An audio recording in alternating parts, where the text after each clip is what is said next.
Je suis Timothée Bassori, cinéaste, résident à Abidjan. Voilà. D'abord, très jeune, j'ai été beaucoup marqué par le cinéma. À Treichville, par exemple, nous avions à l'époque deux ou trois salles de cinéma et qui nous projetaient des western shows, des films d'aventure américaines, des choses bon, et puis des films français aussi sur Tino Rossi, sur autre chose. Et j'ai été, mais ce qui m'avait frappé à l'époque, c'est que le noir, la façon dont le noir était vu dans les cinémas, je trouvais que ça n'avait rien à voir avec la réalité. D'ailleurs, quand je voyais les personnages de couleur dans les films européens, je ne les considérais pas comme ils étaient comme moi, c'est-à-dire je disais qu'ils étaient différents de moi.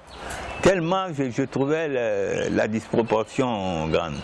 Donc, mon idée, moi, personnellement, c'était de réussir quand même à replacer un peu la vision du nègre, l'image du nègre, comme nous on le veut, que ce soit dans le bon ou dans le mauvais sens.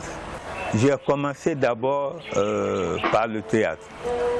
Je suis arrivé en France le 20 septembre 1956, le jour de l'inauguration,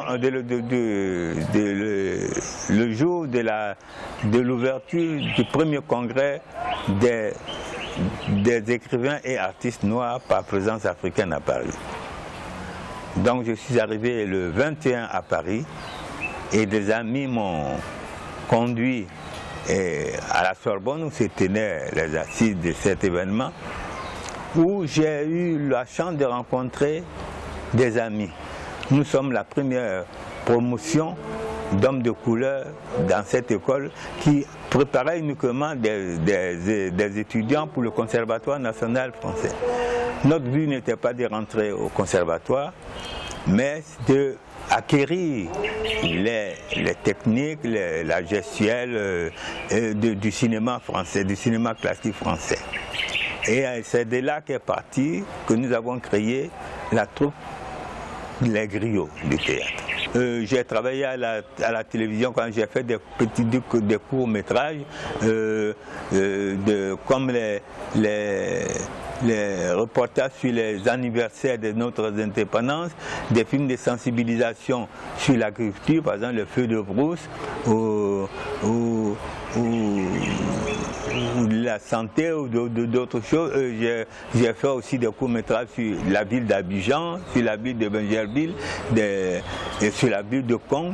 Ce sont des films qui ont disparu actuellement, qu'on ne voit même pas les traces, mais j'ai fait des films comme sur Amédée Pierre, notre grand chanteur national, et il y a vraiment l'indépendance, la fête d'indépendance qui était tournante, qui se situait à Oyéné, à Bondoukou, et ça je les ai fait. Et puis la construction du barrage de Kossou,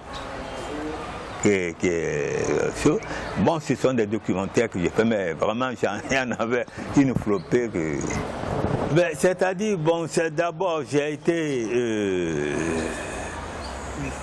vu que les gens s'intéressaient surtout sur les films faits par des Africains, des films qui parlaient des choses, je sais pas, des choses de tous les jours,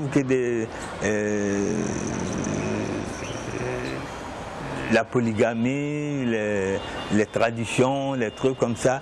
Et moi, je voulais sortir un peu de ces... Mais il y a une chose qui me tient à cœur encore, c'est-à-dire de situer l'univers noir, l'univers africain. C'est-à-dire, pour comprendre l'univers africain, il faut saisir les deux aspects. L'Africain croit sur le réel et au réel. Et tant qu'on n'essaie pas de rentrer dans cela, on ne peut pas comprendre l'Africain. Et c'est ce que je veux, j'ai l'intention de montrer que pour comprendre l'Africain, il faut tenir compte de ces choses. On tient compte de ces choses vis-à-vis des Indiens. On tient de ces choses vis-à-vis des Japonais, des Chinois. Mais pourquoi nous, on ne tient pas compte de nous? Quand on avance ces choses, on trouve que c'est de la négrerie. Actuellement, je crois que le gouvernement prend en compte ces choses. Et on a créé l'Office national du cinéma, qui est là, qui a mis tout un règlement en terre, une structure en terre. Et je crois qu'on est en train de repartir sur de nouvelles bases. Mais on est sur un départ. Voilà. Et il y a d'autre part aussi, des salles commencent à sortir. On a maintenant 3 salles à Abidjan. Ce qui est vraiment donne une bonne perspective de la chose. Ce que je regrette, c'est que pour moi le cinéma c'est une messe, c'est la communion d'un public devant quelque chose. Tout le monde est concentré dans ces choses et dans une demi-obscurité qui vous permet de communier ensemble. Et cette communion, on ne l'a plus devant la télévision. À la télévision, vous regardez une émission, vous allez dans la cuisine, vous allez dans la salle de bain, vous allez dans le salon. Et c'est ça, vous regardez les images à un plan plus léger qu'au cinéma. Alors là, le cinéma, vous êtes obligé de vous concentrer sur ce qui se passe à l'écran.